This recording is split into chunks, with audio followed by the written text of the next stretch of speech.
Hello and welcome to Tutor Tuesdays here on UWS Radio. I am joined with a fantastic guest for you, ladies and gentlemen. It is Calum MacDonald from Runrig. Calum, how are you today? Hello, Fraser. Lovely to be here. Fantastic.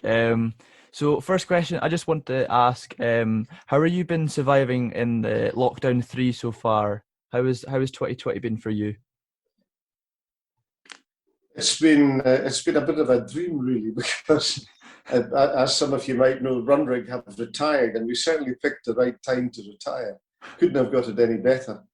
And so everyone's saying, "So how's retirement?" But you can't really answer that because everybody's retired. Everyone's in the same boat. So it's been strange, of course it has for everyone, but just feel glad. I live up in the Highlands. So, we're very fortunate you've got access to fresh air and landscape. And so, there's nothing coming over us. I just really feel for people in the cities and yeah, younger folk that are, students or people starting careers, or it's really hard. Have you picked up any hobbies so far in lockdown? Yeah, I've taken up songwriting. It's playing the guitar and songwriting. So I thought, yeah, I'll have a bash at that now.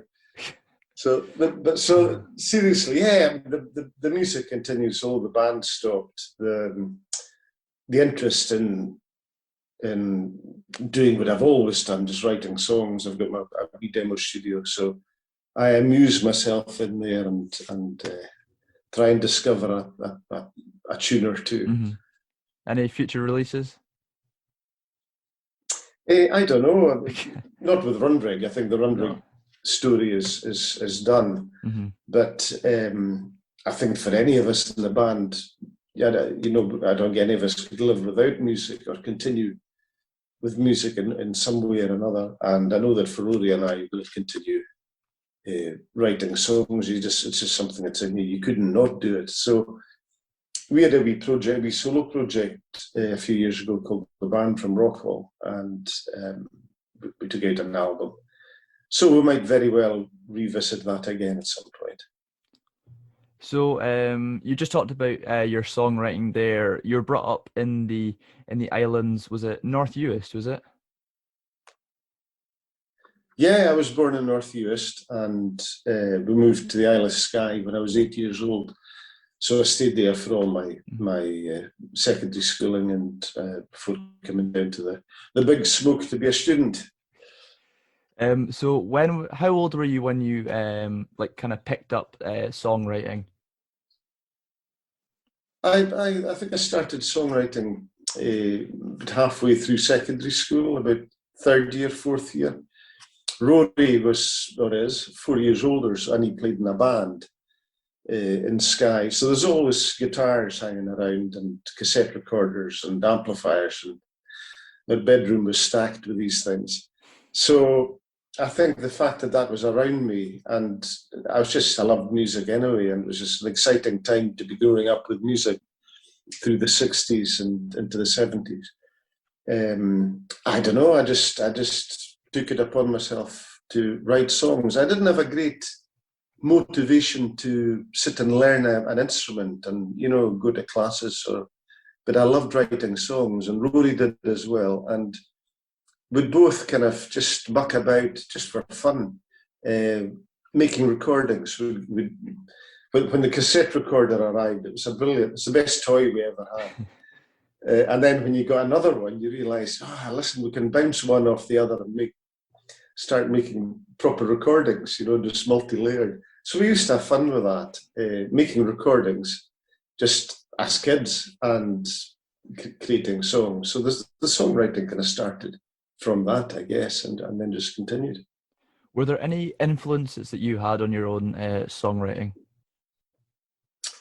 Oh gosh, yes. I think the biggest is the music of the day. I mean, just growing up in the 60s, as a kid in the 60s, growing up, with Elvis and the Beatles, the Stones, and then just the whole early history of rock and roll. I think all of that coming on the radio and eventually the telly, but not for a few years. But that kind of being immersed in that at a very young age.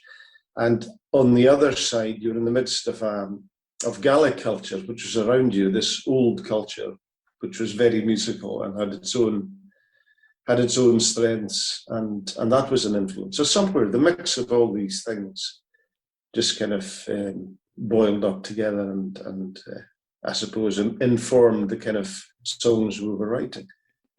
When you were talking about you and Rory would just like try to bash out a couple songs, were there any lyrics that you wrote, and Rory was unable to like create a melody for, or vice versa, maybe? Yeah, well, we've no set recipe for writing. We both write words and music. We don't really see the thing as separate. It's all part of the same thing. And sometimes Rory will do a song by himself. Sometimes I'll do a complete song by myself, and sometimes we'll just, cut it all up and start again. And, there's no set recipe. But we both kind of very much sing from the same hymn sheet. I think growing up together, there's the obvious strengths of you're in the same family, so your influences are similar. So we'll begin with Runrig, the fantastic band, one of my personal favourites. With all the successful tours that you have been on, are there any in particular which stand out as your favourite, and are there any stories from the trips you'd be willing to share? Oh God, that's a dodgy one there. That's well, and the first thing I'd say is you'd need a long time to go through them all. There's so many people ask you what was your favourite gig, or your favourite tour. It's there are many significant dates. Ones you remember for a particular reason. I remember playing in Hamburg the night that Sky Camnach won the Camnach Cup final, for instance. Mm-hmm. I remember most of them will be sport related. I remember being on the bus when Ross County were in the cup final, and I was halfway between Leipzig and Berlin, and we couldn't couldn't get the radio it was supposed to be feeding through. It was really frustrating, especially since it was all going well at half time. Was that 2010 or 16? We did United. Was it? Oh dear, I was at that one. It was a gubbin, wasn't it? Yeah. Oh, I know. I expected so much after the semi-final, and so I remember that. I remember night in Nuremberg, Germany again. The night my daughter Rachel was born. She came at a time when she was expected, so I was away, and I'll never ever forget that. Other gigs, I remember 1991, we did a big show on the shores of Loch Lomond, Ballach Country Park. And no one had ever played there before, so that was a tremendous event for us, because we put it on. We didn't know how many people were going to come, and the audience was massive. We still don't know exactly how many, but between 40,000 and 50,000 came. So we'll never ever forget that one. But there's so many nights, that you remember for different reasons. So, are there any songs from Runrig which are close to your heart that you've personally wrote? Well, they all are. That's the thing. They all are at one stage or another, and usually the one that means most to you is the one you're working on at the moment. The one that's you're immersed in, and there's a degree of once you feel that about a song, you write it, and then maybe you record it and you play it. It's out. It's like one of your kids. They've grown up and they've left home, and they do come back home occasionally, but they're out in the world and they're going about. And songs are a wee bit like that. So whatever feeling you had something, a strong feeling for it in the first place. So that they're all like that. And I guess it changes from time to time. You'll hear a song you haven't heard for many years, and you'll think, I remember that one, and yeah, that meant a lot to me at the time. So were you a proud father when you were playing Top of the Pops with Runrig for the songs that you written? Was I a proud father? Yes, absolutely. And I was especially proud when we did our Top of the Pops for the first Gaelic song to be on Top of the Pops. Was And that the the first one that Gaelic, got into the top 20, was it?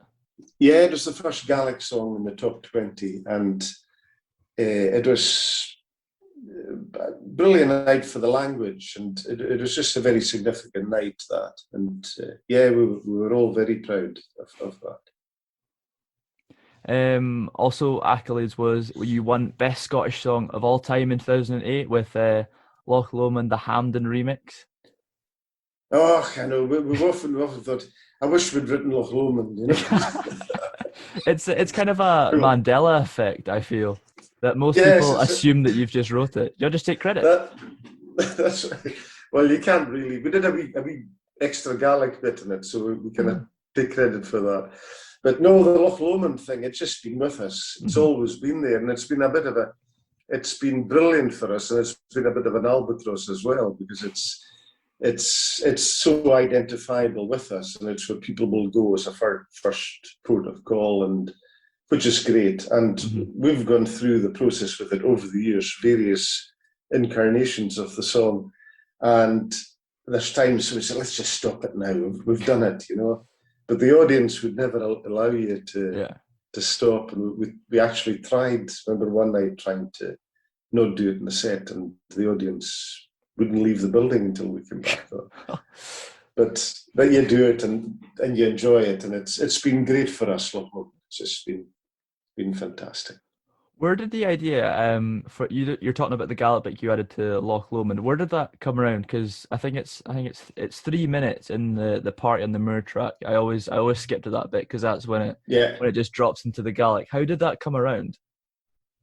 It just happened in the studio. We initially recorded Loch Lomond because we were playing it live way back in the early days on our Highland Connection album, which was way back, very different version. Very tame version, but it was like what we used to do live at the time. And then we decided we're getting a bit of audience reaction, so we decided to do a single. And we got a producer, Chris Harley, who's subsequently worked quite a bit with us, to come in on board, and he became part of the arrangement, and he had ideas as well. And it just evolved in the studio, just an arrangement for the song, the significant riff and the Gaelic bit, and it then went on to have a life of its own. It became a terrific live number, and then it got picked up by the football crowd and the rugby crowd and weddings, and I don't know, which is great. It's really good. How was it recording with the Hamden crowd? Because I think that's what the remix that won Best Scottish Song. How was it playing in that arena? It was utterly mad. It was. Well, it wasn't recorded in Hamden itself. They were recorded in Hamden, and then they came to the studio to put it all together, to construct it. And then we performed it live at the BBC, at Children in Need, the BBC. And I remember it was just shortly after the BBC had moved to beside the Clyde, where they are now. And the Tartan Army weren't allowed to come in till a certain time in the night. And everyone's waiting, and everything was a bit quiet, and we were just waiting for the audience to appear. And then somebody said, "Look, heavens, look at this!" And all the bridges crossing the Clyde, it was like Bannockburn, you know, all these guys having been, you know, in the pub for the last couple of hours. They were coming on the BBC. So I think that's brilliant. There's a lot of words went up to senior management to say, "Listen, we might have a problem here." So it was brilliant. It was terrific. Really, really good. That's amazing. So, do you prefer Hamden Park, like the massive grounds that you've played in arenas all across the country, or the town halls up in the Highlands? They're all good. They're all different. Yeah, you couldn't say you prefer one. The small, intimate gig is terrific. I mean, it's so special. But then playing in the bigger arenas, it's, you know, bigger statements required, and, you know, the production, the lighting, it becomes a different event. And it's just different. It's equally good, yeah. I was speaking to a couple of people in work who I was telling them that I got an interview with you, and you were like, and they were just, I remember seeing them in the town hall How do you feel looking back that you've gone from playing like intimate small venues, as you said, going on to the success you've had? Well, it's been great. It's been a progression, and I think because it took a long time, we weren't, it wasn't overnight success or a big change. It was very gradual. And at any point when we were playing the bigger venues, we were still going back to the smaller places. We still did tours of the Highlands and Islands, very late into, to the earlier life of the band. Obviously, once you're playing big outdoor shows, you can't do many other, you've got to concentrate on that as an event. So in our later years, it tended to be going for very special outdoor shows in scenic locations, or castles, or something iconic, something special. So that tended to be the best way to play in the later years, and especially when Bruce came on board, because we had the logistics of Bruce's out in Cape Breton, Canada.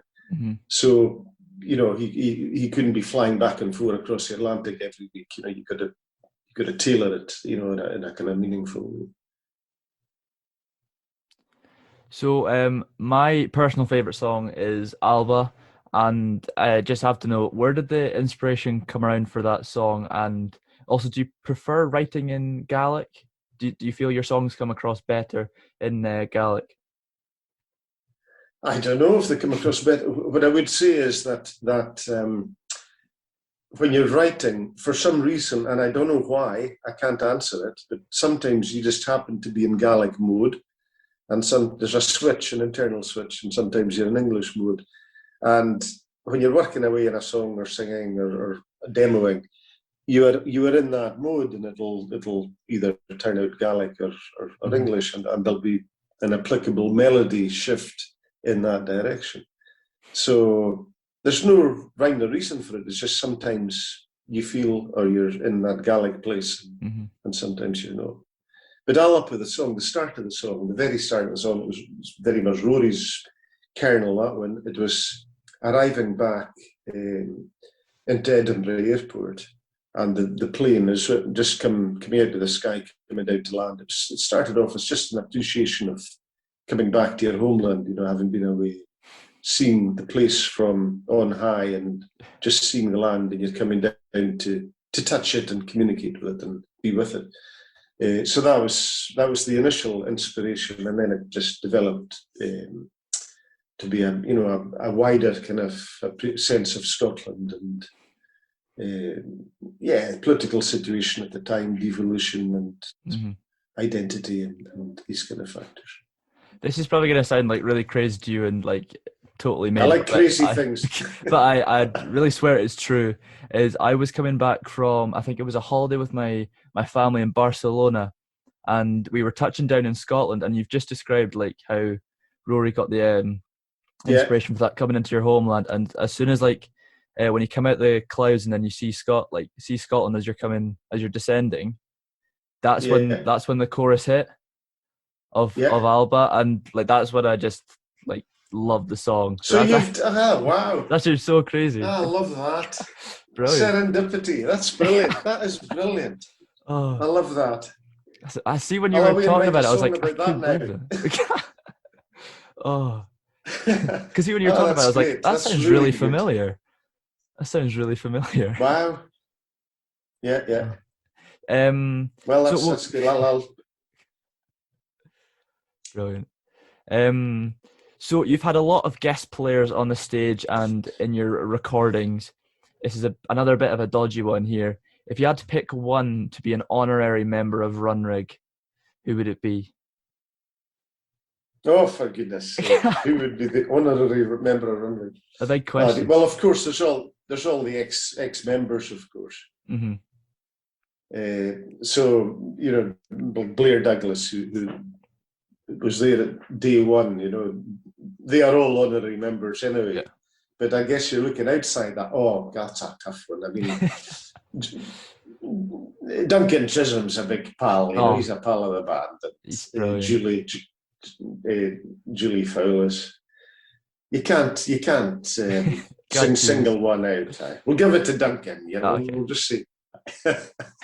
My favourite's got to be Gary Ennis when he comes in for a Clash of the Ash with the accordion. Oh yes, Brilliant. Gary, of course, yes, yeah. So, just a quick thing. I've probably everyone's wanting to know if Runrig would ever come back again. With Scotland going to the Euros in the summer, would Runrig be willing to record an anthem for the Scottish camp? There you go.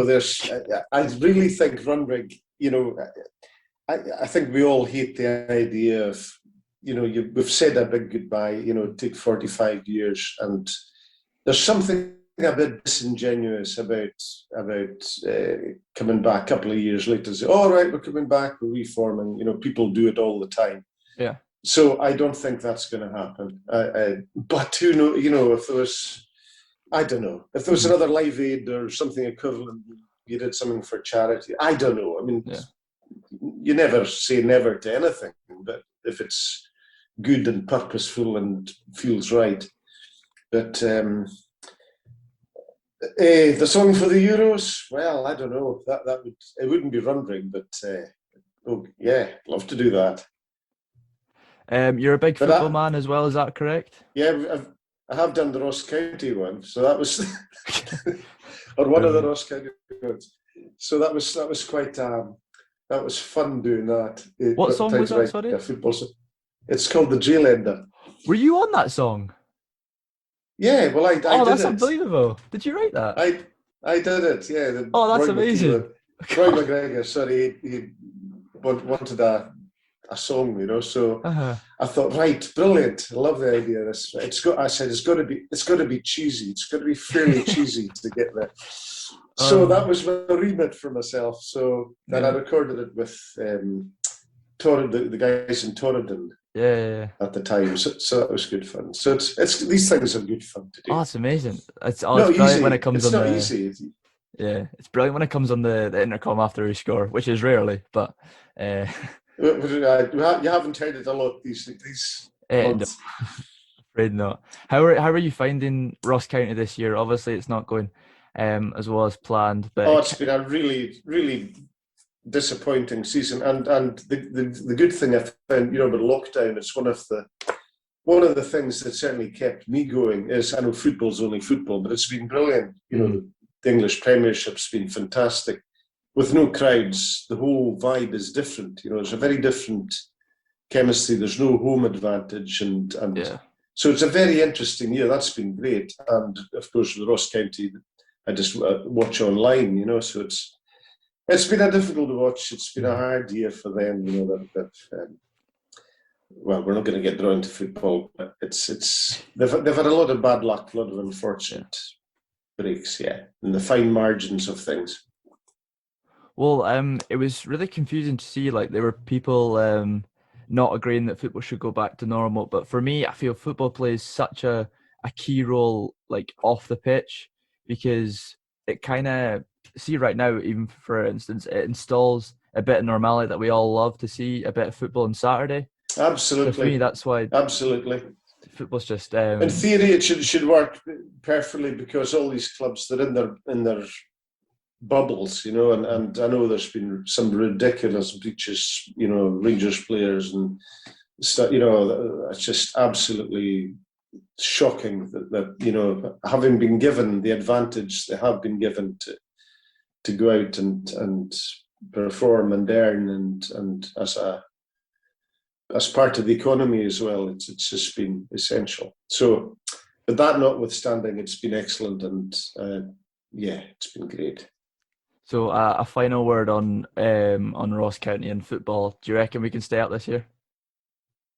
Oh, I'll always say, I reckon you can, yes. But it's you'd have to say that if you were a gambling man, the money would be on them not making it at the moment. Everyone loves a good underdog. But I didn't say that. Yeah. No, I'll cut that out, don't worry. No, hopefully we can do it. We can do it. I just want to ask about the Last Dance. I was there in Stirling on the Saturday, for the last concert, and it was amazing. I actually met the mariachi band as well. That was a great touch. Great. Brilliant. Yeah, I love them. I just want to kind of dive into your thoughts a bit about the concert. How were you feeling for that last day? Oh, it was just a day like no other. And you asked earlier, what's your most memorable concert? Actually, the most memorable one will be that one Yeah. because it was unlike any other show we'd ever done. It's, after having done that for 45 years, it's the easiest thing in the world to stand on a stage and you know every minute detail of everything that, you've been there and you've done it. But that night, everything was different. Every single thing was different. And I know I kept having a conversation with myself throughout the saying, you have to enjoy this and take this in because this is the last time you'll be doing this. And every song you'd say, well, this is the last time you're doing this particular song ever again. It was really, it was emotional and so many conflicting and emotions and feelings, and a night you'll never ever forget. So you just touched on there how you were kind of like counting down the songs.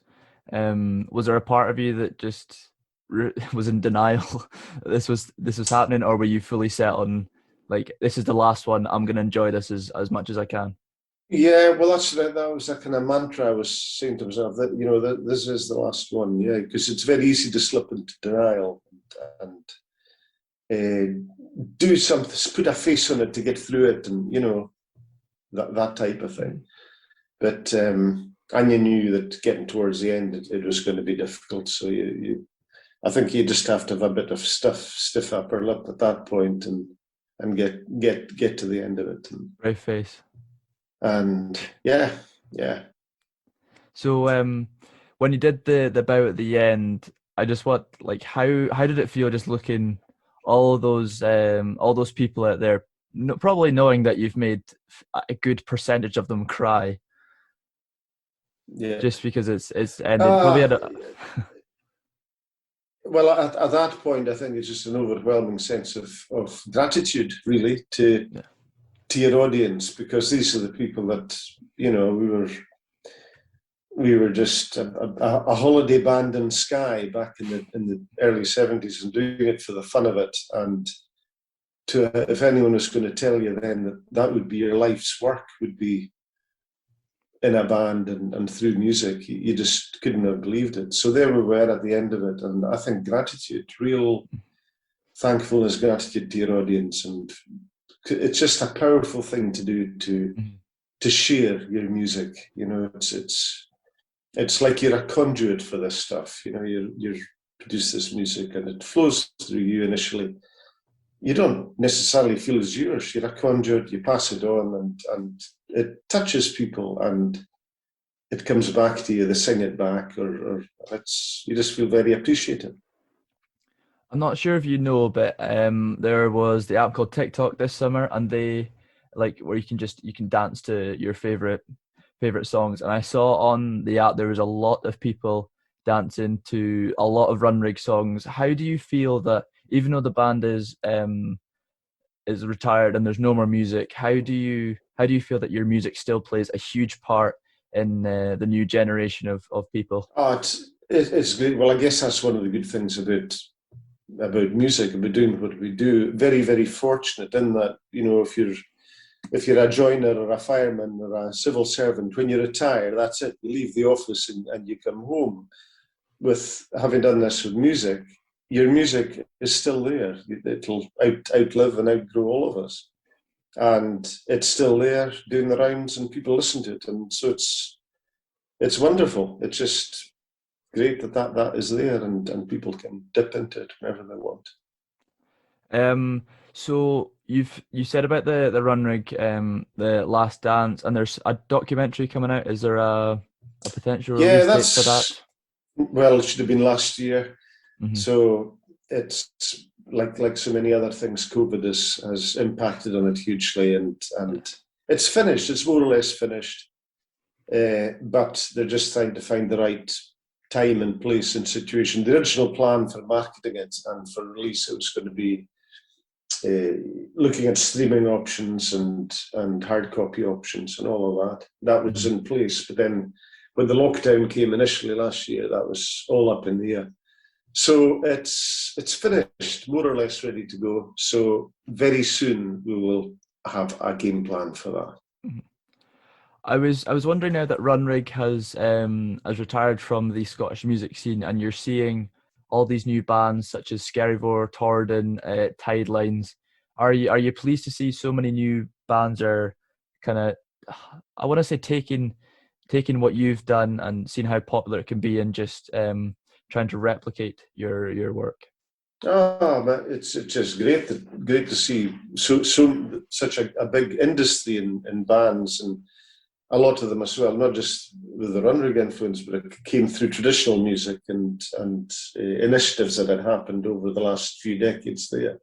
So it's a really vibrant scene, and that's what I feel hard sorry for a lot of these guys because of the situation, because whenever live music comes back in any meaningful way, it's not going to be big crowds, and it's just not going to be possible for a lot of these bands and these guys to survive. And I really feel for it. But it's just wonderful that they're there. It's terrific.